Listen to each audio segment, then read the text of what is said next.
But first, Emmanuel Macron made a primetime address 3 days after he signed the controversial pension reform bill into law. The French president trying to calm tensions after the text was validated by France's Constitutional Council. Macron said he understood the anger, but he defended his move while acknowledging that no consensus was found. Take a listen. This year's 14th of July will allow us to do a first evaluation. We have 100 days ahead of us to ensure appeasement, unity and actions dedicated to France. It's our duty, and I trust you, the people, and I trust us. We can now bring in Joseph Downing, visiting a fellow at LSE's European Institute. Good evening. Thank you very much for joining us here on France 24. What did you make of Emmanuel Macron's address tonight?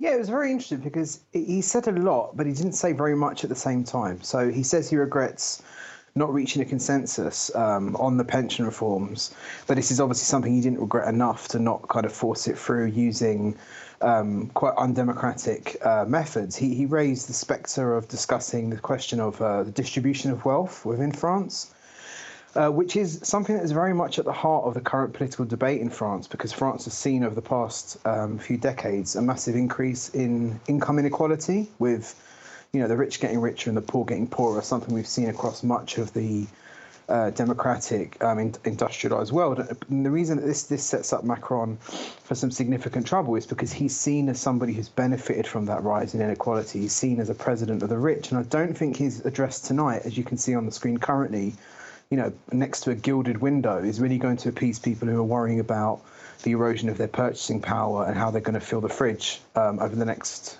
few months.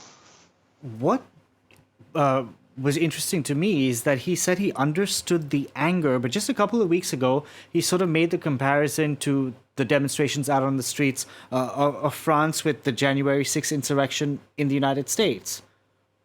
Yeah, and this is the thing, right? So France is caught between two poles, and has been for the past two presidential elections, between a populist kind of far-right platform embodied by the Assemblée Nationale, which was at the time run by Marine Le Pen, who took over from her father. So it's this sort of family operation of thinly veiled racism, xenophobia, but also very much an anti-establishment, pro-welfare state, pro the working class in France platform. And so he's right to make that comparison, but really he's doing very little to offer an appealing alternative. I mean, one of the key drivers of the Yellow Vest protests was a proposed rise on fuel tax in the first Macron term. And we see now something like that, which sparks off a massive protest movement. We see two things now which are much more serious, which is a general, double-digit inflation.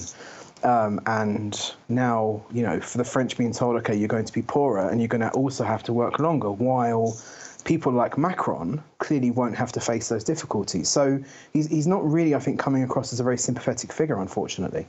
Macron's speech was about 12, 13 minutes roughly. He spent over half that time talking about things other than the pension reform. Do you think he's desperate to sort of move on and talk about the rest of his term in office? And will people out on the streets buy that? Well, I mean, the thing with Macron is he's at a point where he's thinking about his legacy. He can't run for another presidential term. So really, he doesn't have to worry too much about re-election. And I think, and this is going to be an unpopular opinion, both inside and outside of France, but I do think in 20 years' time, the French will look back on Macron as one of their great presidents in the mould of Mitterrand, Chirac, and de Gaulle, because what he's done is he has not shied away from tackling the difficult issues. And France does face a pension deficit. France does face an imbalance in terms of massive state spending that's only set to grow.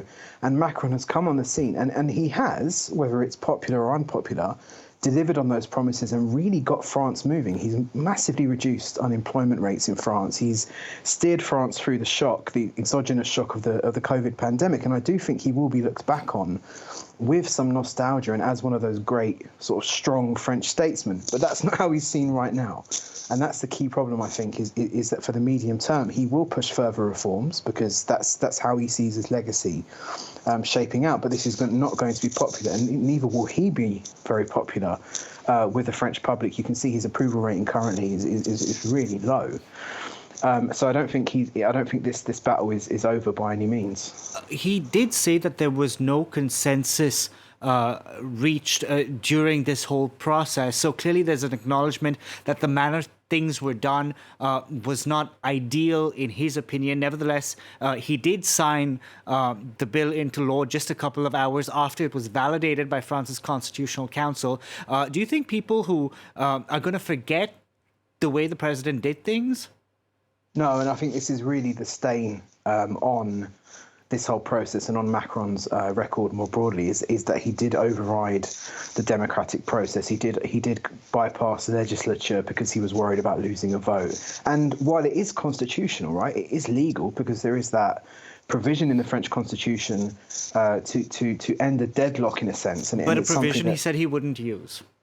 A provision he said he wouldn't use, and a provision that's actually supposed to be used in a time of crisis and not to be used to force through the raising of the retirement age. Right? It was designed to get over some of the weaknesses of the Fourth Republic and to make a stronger, more agile Fifth Republic. And he's kind of abused that power again, totally legally, but it won't be seen as something that's positive, and it will be seen that he's somebody who's willing to sacrifice French democracy to force through and to put his vision of France onto the French people. But this is something not new for Macron, right? I mean, he's had a checkered record with pushing communications and social media legislation through the EU that was defeated in the French Constitutional Court. So he has a track record of taking this kind of, quite autocratic approach.